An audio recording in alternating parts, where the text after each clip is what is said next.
مجرد، الگ، مفرد یعنی ایبسٹریکٹ، کسی شے کا ایک مشترک، یکجا، محل وقوع، ماحول یا فضا سے پیدا ہونا، علیحدہ ہو جانا یا الگ کر لینا۔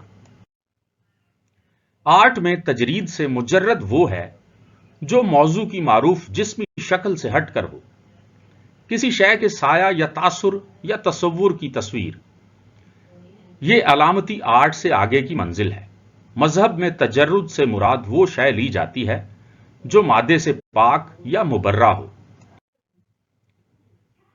مجردات، مفردات، ایبسٹریکٹا، موجودات، موجود اشیاء کے محض شمار، ان کی تعداد سے متعلق خالصتاً تصوراتی، تخیلاتی، ذہنی حقائق جو حواس سے نہیں خرد سے معلوم ہوتے ہیں۔ مثلاً اشیاء کے خواص، اوصاف، صفات، عادات و خصائل وغیرہ جو ظاہری طور پر ٹھوس اشیاء جن کا حواس سے مشاہدہ کیا جا سکتا ہے کی عین ضد ہیں، اور جن کا وجود انسان کے باطن میں ہوتا ہے اور اس کو تحریر و تقریر میں اشاروں، کنایوں یا علامتوں سے ظاہر کرتے یا بیان کر سکتے ہیں، جیسے رنگت، بے رنگی، مستعدی، شرافت اور نیکی و بدی وغیرہ، جو زمان و مکان کی قید سے آزاد ہوں۔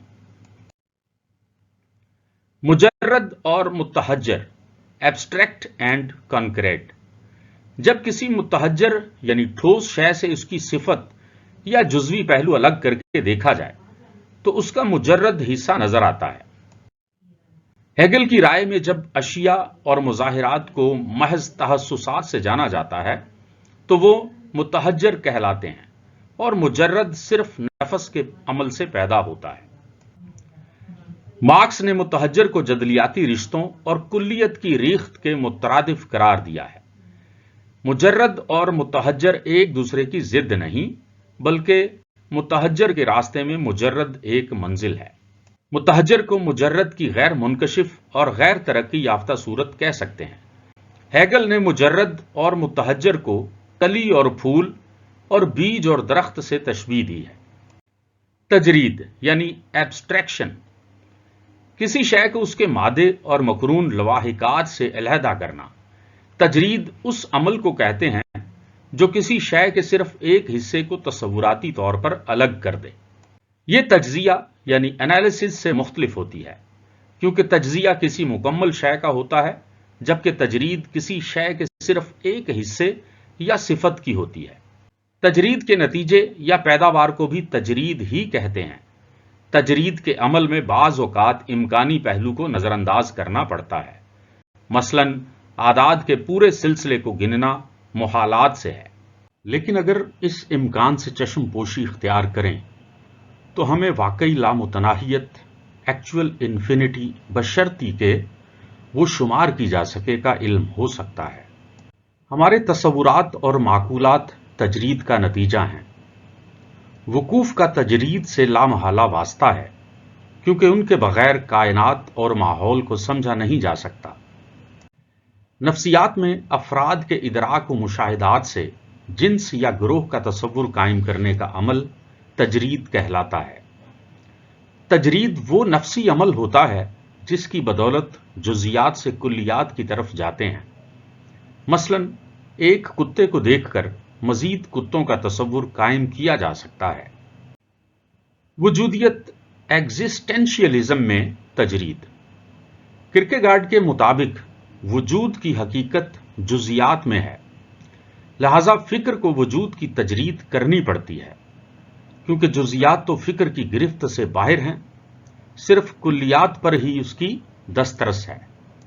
منطق یعنی لاجک میں تجرید، فرض کیا کہ کوئی اضافت متعدی یعنی ٹرانزٹیو، تناسب سیمیٹرک اور انعکاسی ریفلیکٹیو ہے۔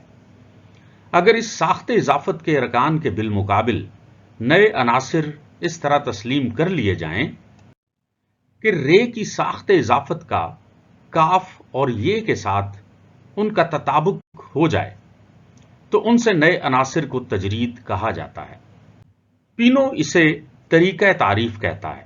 مثلاً کاف اور یہ کے درمیان رے کا رشتہ ہے، اور سین اور شین بھی وہی ہیں جو کاف اور یہ ہیں، تو ان کے درمیان بھی رشتہ رے کا ہے، تو سین شین کو کاف رے اور یہ کی تعریف کہا جائے گا۔ تجریدیت یعنی ایبسٹریکشنزم، یعنی تجرید کا استعمال کرنا، خصوصاً تجرید کو ٹھوس اور جامد بنانے کی کوشش کرنا۔ ایک ضرب المثل ہے، کل سے جز کے متعلق نتیجہ صحیح مگر جز سے کل کے متعلق نتیجہ لازماً درست نہیں ہو سکتا۔ اس ضرب المثل میں یہ قاعدہ کلیہ مذکور ہے کہ کلیات سے جزیات کے بارے میں بروئے استدلال نتیجہ برآمدہ صحیح ہوتا ہے، مگر کسی ایک جز کے متعلق ضروری نہیں کہ نتیجہ برآمدہ صحیح نکلے۔